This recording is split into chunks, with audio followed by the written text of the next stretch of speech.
Tu vois, dans chaque bloc de rap, s'il n'y en a pas deux, mais... C'est enrichissant parce que t'as plus besoin d'un journal maintenant, tu écoutes de la musique, une autre musique.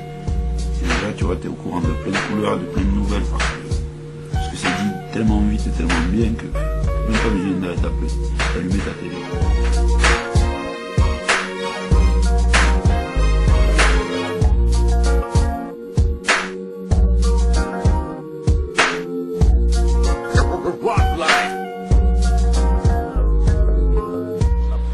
Le rap comme un sport qui permettait aussi de s'évader de tout ce qui était les embrouilles du quartier, essayer de faire des trucs positifs sans être tout le temps dehors à faire le camp ou à participer à tout ce qui est chill et conneries.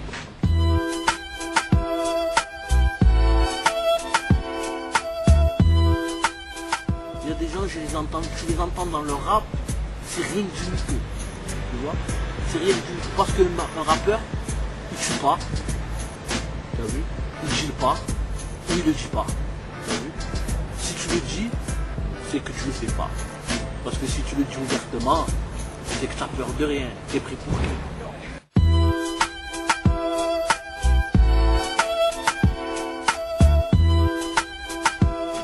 Ça y est, être un peu plus technique, t'as vu.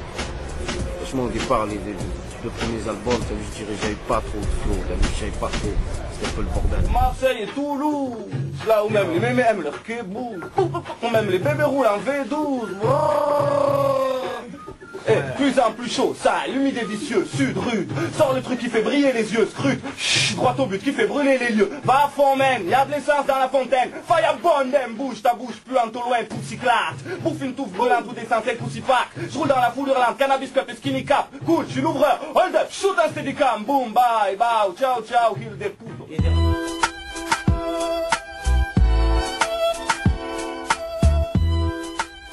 Je choisis des sons un peu, je sais pas, un peu nerveux, tout ça, ça dépend quels sont les sons que je fais, les sons sur lesquels je vais rapper, tu vois, sur lesquels je vais rapper, je vais choisir un petit truc où il y a un petit truc d'émotion, tu vois, un truc qui te touche un peu, tu vois.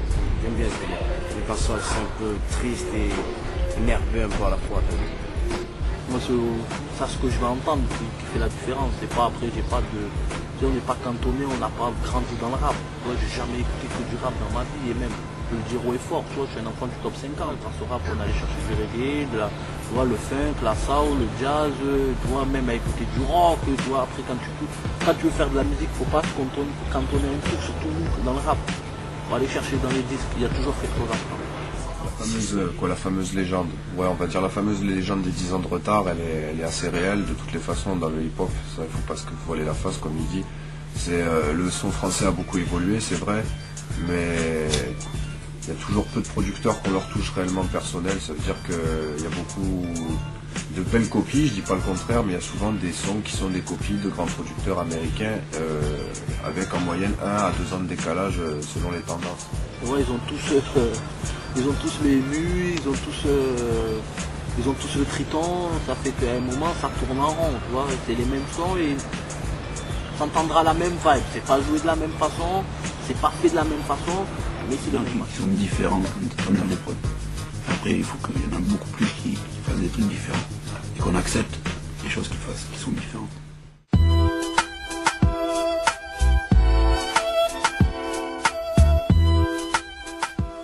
C'est important de représenter, tu vois, sur scène. Moi, je trouve, pour moi, c'est là où vraiment tu sens si le groupe, ce qu'il fait sur disque, c'est crédible, tu vois.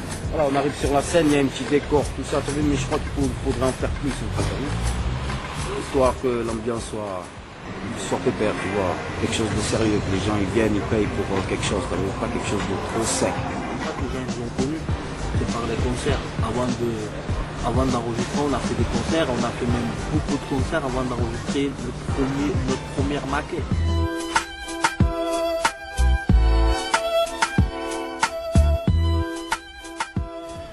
Major doit être là pour distribuer, pour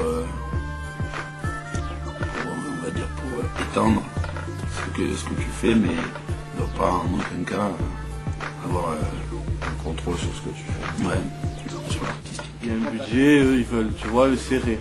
Alors dès que tu Comment ça, tu vois? Ils commencent à s'affoler.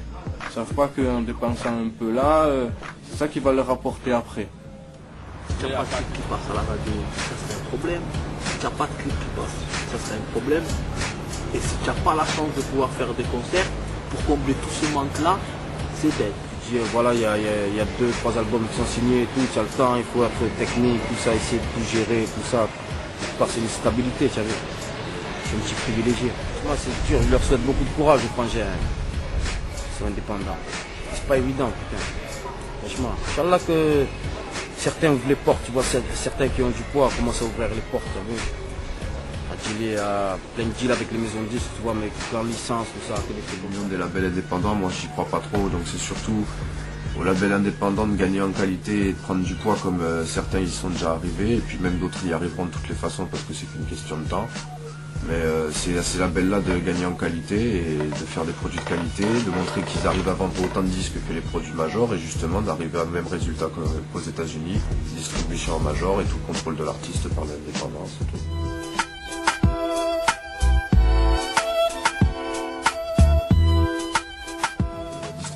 N'est pas évidente quand on est indépendant, tu sais, mais après, faut savoir se prendre en main et si tu as vraiment envie de distribuer quelque chose et que tu as envie que ton produit soit partout, ben, tu prends ton sac à dos et tu y vas.